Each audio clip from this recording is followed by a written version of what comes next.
लौट करके आए, ब्रह्मा जी से शिकायत की, देखिए महाराज, हम देवता हो करके भी हरि कथामृत से वंचित और मानवों को इसका अधिकार दिया।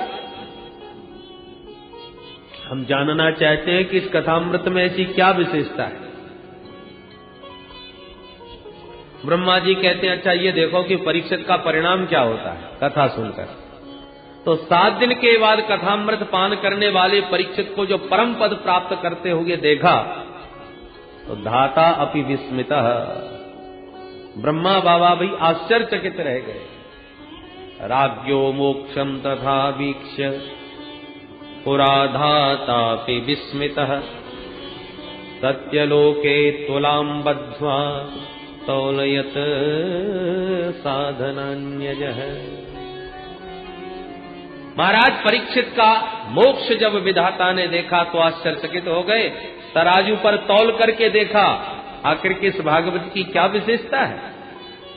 तो तराजू के एक पल्ले पर श्रीमद् भागवत को रखा और दूसरे पल्ले पर अनेकानेक धर्म शास्त्रों को रखते चले गए। और जब उठा करके देखा तो लघुन्यन्यानि जातानि गौरवेण इदं महत्, तदा ऋषिगणा सर्वे विस्मयं परमं ययुः। महान आश्चर्यचकित रह गए सब देवता और महात्मा कि श्रीमद् भागवत की तुलना में अन्य धर्म शास्त्रों का पल्ला एकदम ऊपर लटक गया।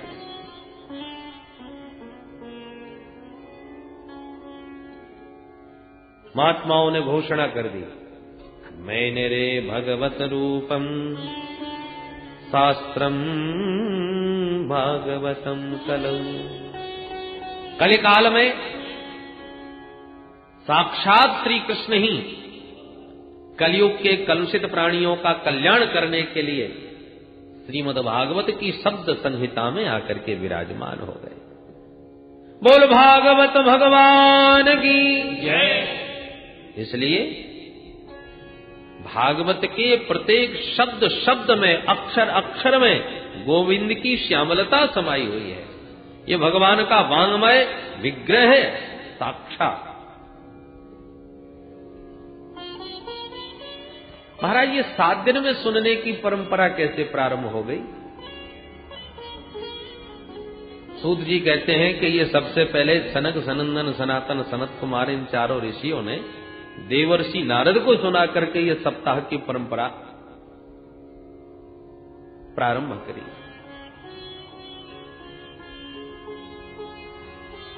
सौनक जी ने पूछा, महाराज नारद जी तो 2 घड़ी से ज्यादा कहीं टिकते ही नहीं। तो ऐसे अस्थिरस्य नारदस्य, उन अस्थिर नारद जी ने 7 दिन बैठ करके भागवतामृत कैसे सुना, कहां सुना, क्यों सुना, कृपा करके बताइए। सूत जी कहते हैं, सुनिए सौनकादि ऋषियों, एकदा हि विशालायां चत्वार ऋषयो बला सत्संगार्थं समायाता दद्रसोस्तत्र नारदम्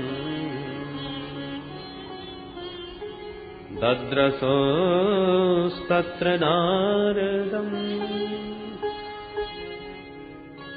एक समय की बात विशालापुरी में, विशालापुरी नाम बद्री नारायण धाम, बद्री विशाल में श्री सनक सनंदन सनातन सनत कुमार चारों भैया विचरण कर रहे थे। क्यों? बोले सत्संगार्थम, सत्संग की इच्छा से। ध्यान भजन पूजन ये तो सब एकांत में हो सकता है, पर सत्संग का एकांत में थोड़ी आनंद आता है। तो चारों भैया भ्रमण कर रहे थे कि अचानक नारद जी को देखा, प्रसन्न हो गए। संत को कोई जब ऐसा संत मिलता है जो भगवत रसिक हो, बड़े प्रसन्न हो जाते हैं कि आज कुछ भगवत चर्चा होगी। और सनकादियों का तो जीवन ही भगवान की कथा है, कथा मात्रई का जीवन। प्रसन्न हो गए। पर जैसी नारद जी के निकट आए तो बड़ा आश्चर्य हुआ, क्योंकि नारद जी का मुख बहुत चिंतित नजर आया। सनकादिक आश्चर्यचकित हो गए। जो समाज की समस्याओं को दूर कर दे, संसार की चिंता जिनके चिंतन मात्र से दूर हो जाए, ऐसे परम संत श्री नारद जी आज चिंता तो बड़ा आश्चर्य। पूछा, कथम ब्रह्मन् दीनमुखः कुतः चिन्तातुरो भवान् त्वरितं गम्यते कुत्र कुतश्चागमनं तव कुतश्चागमनं तव। वो ब्रह्मण कथम दीनमुख, अरे नारद जी महाराज आपका मुख इस प्रकार से लटका हुआ क्यों है? किस बात की चिंता आपको सता रही है? ये भागे भागे कहां से आ रहे हो, कहां जा रहे हो? आपका मुख कमल तो ऐसा लग रहा है जैसे कोई कृपण का धन चला गया हो। गत वित्तो यथा जनः, तुम्हारा क्या चला गया?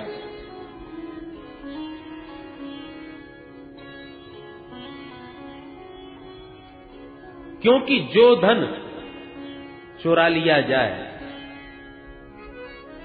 महापुरुष ऐसे धन को अपना समझते ही नहीं, और संतों का जो अपना धन है उसे संसार में कोई चुराने वाला नहीं। और महात्माओं का धन क्या है? हमारो धन राधा श्री राधा श्री राधा, हमारो धन राधा श्री राधा श्री राधा, हमारो धन राधा श्री राधा श्री राधा, हमारो धन राधा श्री राधा श्री राधा, परम धन राधा श्री राधा श्री राधा, परम धन राधा श्री राधा श्री राधा, परम धन राधा राधा राधा राधा राधा, परम धन राधा राधा राधा राधा राधा, हमारो धन राधा श्री राधा श्री राधा, हमारो धन राधा श्री राधा श्री राधा, रसिक धन राधा राधा राधा राधा राधा, रसिक धन राधा राधा राधा राधा राधा, रसिक धन राधा राधा राधा राधा राधा, रसिक धन राधा राधा राधा राधा राधे, राधा श्री राधा श्री राधा, हमारो धन राधा श्री राधा श्री राधा, प्राण धन राधा श्री राधा श्री राधा, प्राण धन राधा श्री राधा श्री राधा, हमारो धन राधा राधा राधा राधा राधा, हमारो धन राधा राधा राधा राधा राधा, जीवन धन राधा राधा राधा राधा राधा, जीवन धन राधा राधा राधा राधा राधे, हमारो धन राधा श्री राधा श्री राधा, हमारो धन राधा श्री राधा श्री राधा, परम धन राधा श्री राधा श्री राधा, परम धन राधा श्री राधा श्री राधा, बरसाने वाली राधा राधा राधा राधा राधा, बरसाने वाली राधा राधा राधा राधा राधा, बरसाने वाली राधा राधा राधा राधा राधा, बरसाने वाली राधा राधा राधा राधा राधा, रसभान दुलारी राधा श्री राधा श्री राधा, रसभान दुलारी राधा श्री राधा श्री राधा, रसभान दुलारी राधा श्री राधा श्री राधा, रसभान दुलारी राधा श्री राधा श्री राधा, मोहन की प्यारी राधा राधा राधा राधा राधा, मोहन की प्यारी राधा राधा राधा राधा राधा, मोहन की प्यारी राधा राधा राधा की प्यारी राधा राधा राधा राधा राधा। हमारो धन राधा श्री राधा श्री राधा, हमारो धन राधा श्री राधा श्री राधा राधा श्री राधा श्री राधा श्री राधा श्री राधा राधा श्री राधा श्री राधा श्री राधा श्री राधा। बोल राधा रानी की जय बरसाने वाली की जय मोहन प्यारे की जय जय जय श्री राधे। तो संतों का तो एक ही परम धन है प्रभु का नाम, जिसको संसार में कोई चुराने वाला नहीं, जिसके कोई किसी प्रकार की चिंता करने की आवश्यकता नहीं। तो फिर नारद जी तुम्हारा क्या चला गया जो इस प्रकार से मुंह लटकाए घूम रहे हो? गत वित्तो यथा जन, अरे तुम तो ऐसे बीतराग महात्मा हो, इतने मुक्त संग हो कि दुनिया में अपने लिए एक झोंपड़ी तक नहीं बनाई कहीं, क्योंकि 2-2.5 घड़ी से ज्यादा कहीं टिकते नहीं, तो अब झोंपड़ी भी बना के क्या करेंगे?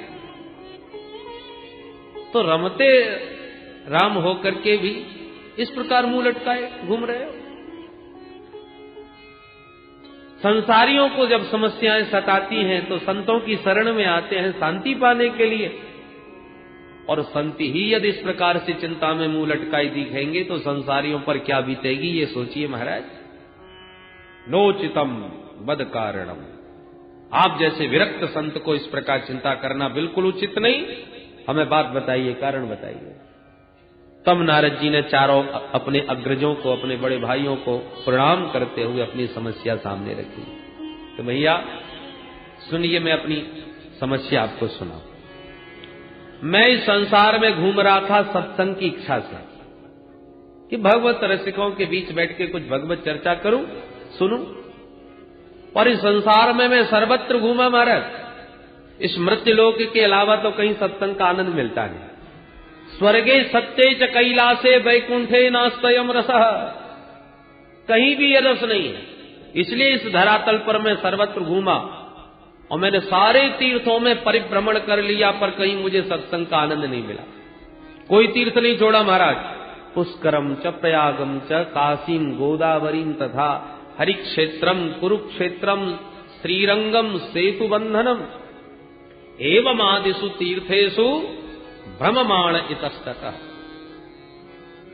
जब समस्त भूमंडल के तीर्थों में कहीं भी मेरे चित्त को शांति नहीं मिली, सत्संग का आनंद नहीं मिला, तो मैंने सोचा चलो अब संतों के पास चला जाए, संभवतः संतों के यहां शांति मिले। पर मैंने क्या देखा? पाखंड निरता संत, संत भी पाखंड परायण होते चले जा रहे हैं। पापस्य खंड पाखंड, पाप का ही जो खंड हो उसका नाम पाखंड। उनकी परिभाषाएं बदल गई हैं। ये बंगला किसका है? जवाब मिलता है त्यागी जी महाराज का। और ये बच्चे किसके हैं? जवाब मिलता है ब्रह्मचारी जी महाराज के। और इतना शोर कहां सुनाई पड़ रहा है, ये हल्ला? जवाब मिलता है मौनी बाबा के आश्रम में।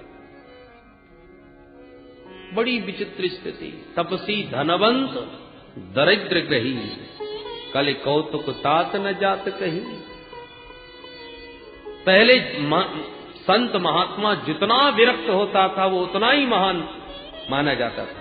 आज जितना वैभव संपन्न होता है वो उतना ही श्रेष्ठ माना जाता है। ये सब देख देख करके मेरा चित्त और भी अशांत हो गया। मैंने तो सोचा आया था शांति के लिए, यहां तक क्रांति और मच गई, चित्त में खलबली मच गई। मैंने सोचा चलो छोड़ो, गृहस्थों को ही देख लेते हैं। पर गृहस्थों के यहां भी विडंबना। क्या? तरुणी प्रभुता गे श्याल को बुद्धिदायक, कन्या विक्रयणो लोभात् दंपतीनां च कल्पनम्।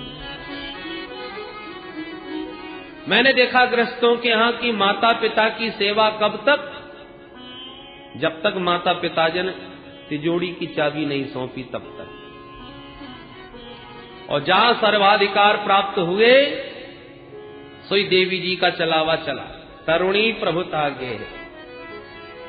फिर माता पिता की खटिया या तो खेत में या किसी तीर्थ स्थान में डाल। बोलो जय श्री कृष्ण। और कदाचित माता पिता घर में जबरदस्ती बैठे भी हों तो उनसे किसी भी प्रकार की कोई चर्चा नहीं की जाती। वार्ताम पृच्छति कोपि नगे। कोई बड़ा भारी कार्य किया जा रहा है तो किससे परामर्श लिया जाए? तो ससुराल से साले साहब को बुलवाया जाता है, वो जो कहेंगे वही माना जाएगा। श्यालको बुद्धिदायक, वो सलाहकार। हो सकता है भाई साले साहब बुद्धिमान हो तो सलाह लेने में क्या बुराई है। बोले ना, सलाह तो खूब लिया जाए, परंतु ये सब होने के बाद भी दंपति नाम च कलकनम, पति पत्नी में ही रोज महाभारत हो रहा है। लोभ इस पराकाष्ठा पर पहुंच गया है कि बेटा बेटियों का भी क्रय विक्रय होने लगा है। संबंध नहीं अपितु सौदे होते हैं, जहां सौदा पड़ जाए वही समधि बन जाए। तो जब बुद्धि सम नहीं, विचार सम नहीं, भावनाएं सम नहीं, तो फिर ऐसे समधि जब बनेंगे जो केवल संपत्ति के आधार पर या केवल मांगों के आधार पर समधि बन जाते हैं, बाकी विचारधाराएं सम नहीं होती, इसलिए संबंधों में आए दिन कलह मचा हुआ है। नारद जी कहते हैं भैया ये सब देख देख के मेरा चित्त बड़ा अशांत हो गया। एवं पश्यन कलेर दोषान पर्यटन अवनी महम। ये सारी अवनी पर, धरती पर ये सब दोष देख देख देख करे मेरा चित्त बहुत अशांत हो गया। मैंने सोचा अब कहां जाए भाई। तब मुझे तुरंत श्रीधाम वृंदावन का स्मरण आया। बोल वृंदावन बिहारी लाल की।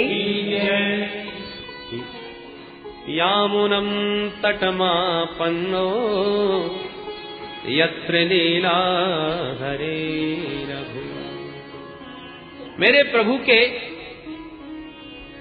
दिव्य उस प्राकट्य भूमि में, उस रमण भूमि में, यमुना पुलिन पर मेरे चित्त को अवश्य विश्राम मिलेगा, ऐसा विचार करके मैं सीधा यमुना तट पहुंचा, वृंदावन धाम। पतत्राश्चर्यम् मया दृष्टम् श्रूयताम् तन्मुनीश्वरा।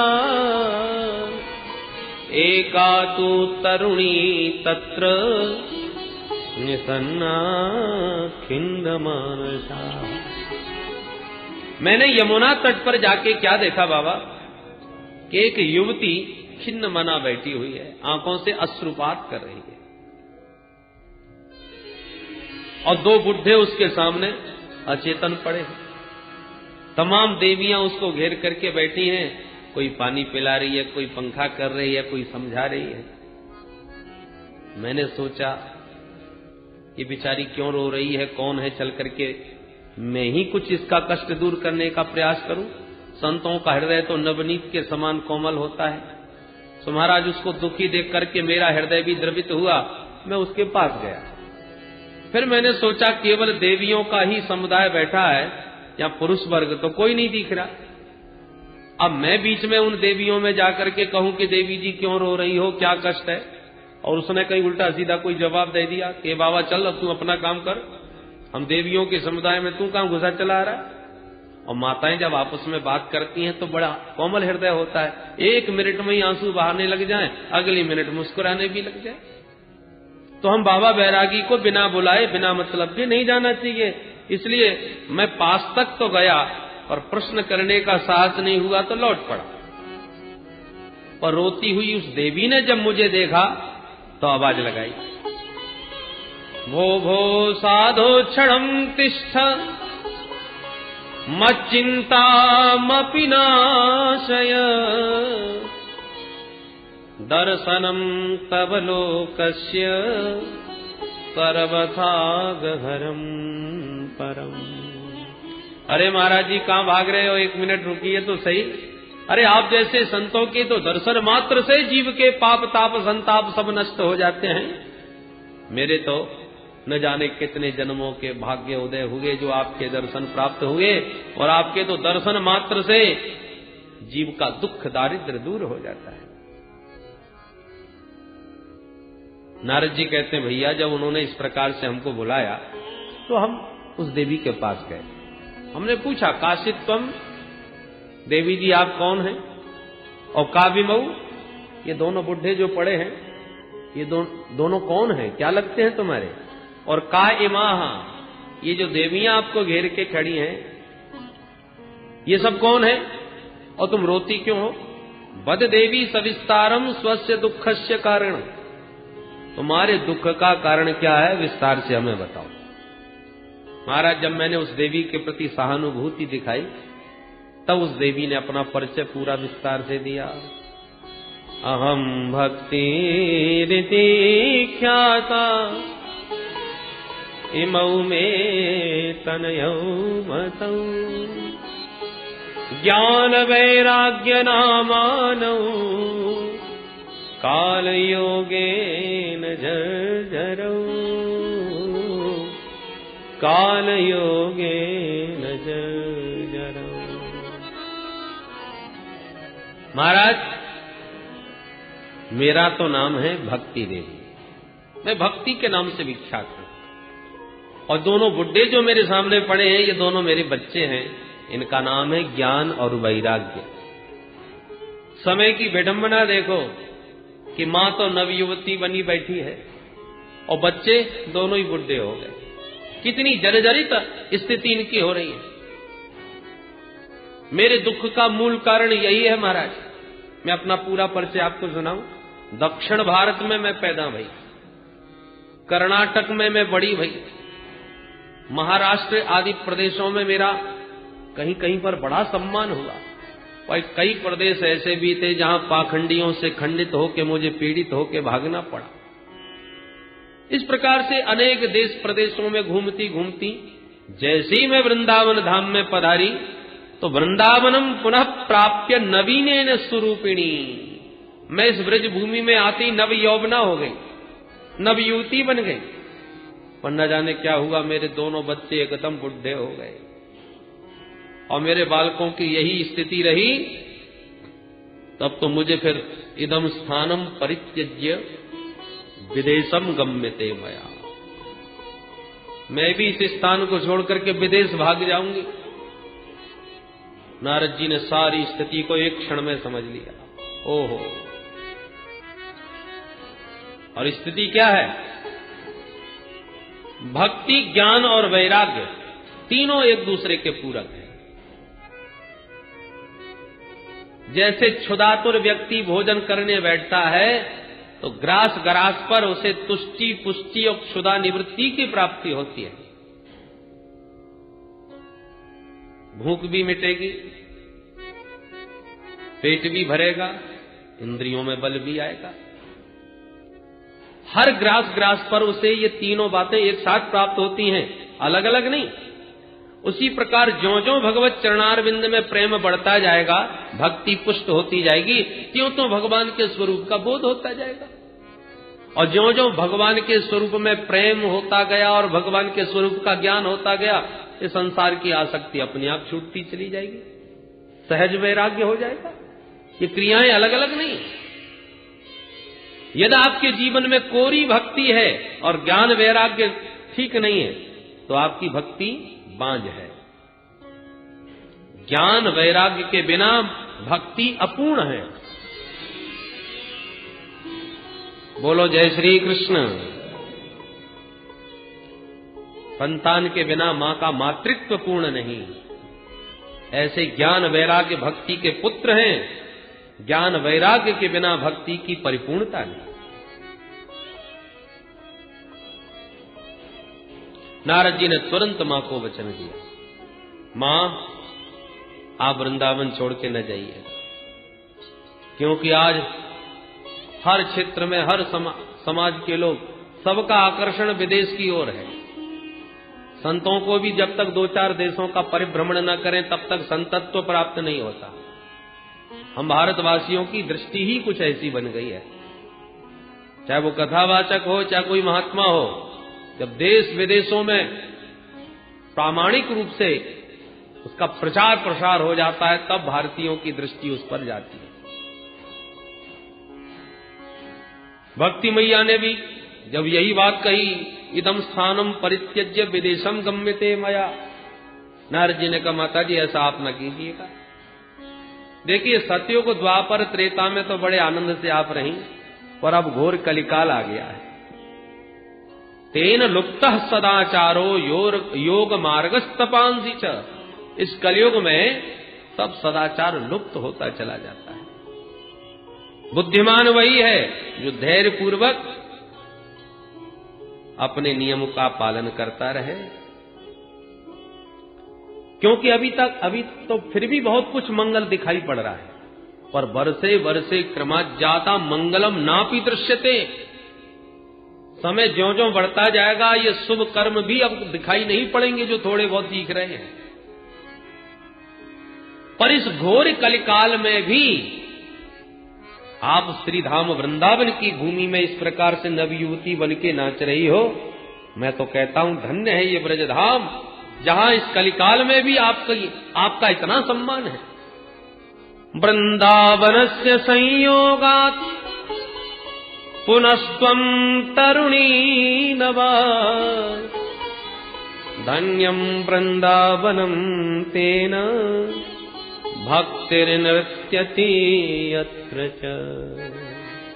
ब्रजभूमि ब्रज वसुंधरा धन्य है, जहां पर इस कलिकाल में भी भक्ति का इस प्रकार से आदर किया जा रहा है। आप नाच रही हैं।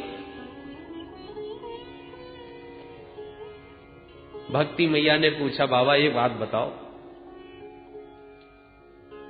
ये कलयुग यदि इतना दुष्ट है तो परीक्षित ने इसको दंड क्यों नहीं दिया?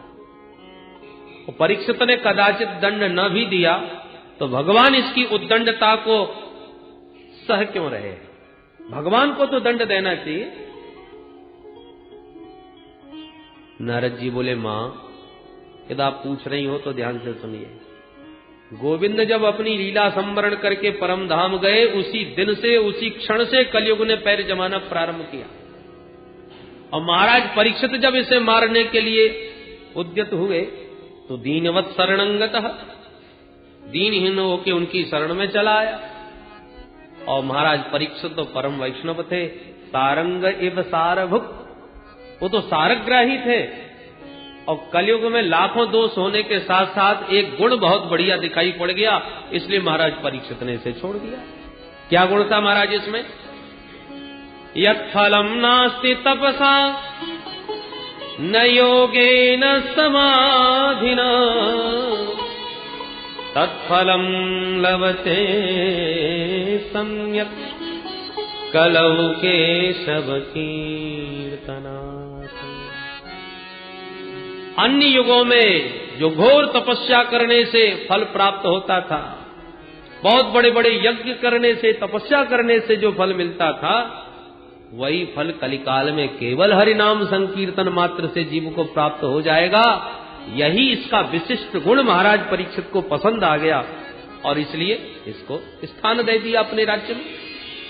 पर जैसे ऊसर भूमि में बढ़िया से बढ़िया बीज भी बेकार ही सिद्ध होता है, उसी प्रकार इस कलयुग के कलुषित वातावरण में इतने दुर्गुण कि भगवान नाम संकीर्तन का जो दिव्य गुण था वह भी लुप्त प्राय हो गया। कलयुग में भागवत की कथाएं तो बहुत होती हैं, पर भागवत के अर्थ पर किसी का ध्यान नहीं। भागवत से अर्थ कैसे प्राप्त हो उस पर दोनों की दृष्टि है, क्या श्रोता और क्या वक्ता। श्रोता भी यही उद्देश्य से कथा करवा रहा है, महाराज बढ़िया फैक्ट्री चल जाए, हम भागवत एक हमारी तरफ से भी पक्की, बढ़िया व्यापार चले। और वक्ता का भी वही दृष्टिकोण बन गया है। दुस्तजस्तत् कथार्थ, कथा के अर्थ पर, भागवत के अर्थ पर यदि दृष्टि चली जाए, भागवत के तात्पर्यार्थ को समझ लिया जाए, फिर तो अपने आप ही धनाशक्ति छूट जाएगी। भागवत तो कल्प वृक्ष है, जो मांगो सो मिलेगा। जो व्यापार बढ़िया चलाना चाहते उनका चकाचक व्यापार चलेगा। और जो विद्वान वास्तव में भागवत के द्वारा अपना अर्थ सिद्ध करना चाहते हैं, उनको चकाचक ठाकुर जी की कृपा से ऐसा कोई कथावाचक होगा जो भागवत की कल्प वृक्ष की छाया में बैठ करके निर्धन हो। सब चकाचक कल्प वृक्ष है, जो मांगे सो मिलता है।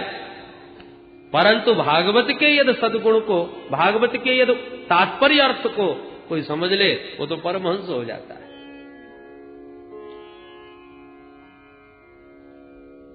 सुखदेव जैसे निष्काम परमहंसों का ये परम धन है। यद वैष्णवानाम धनम, परमहंसों की ये पावन संहिता है। तुम्हारा लक्ष्य क्या है, तुम्हारी कामना क्या है, उसी की पूर्ति करें।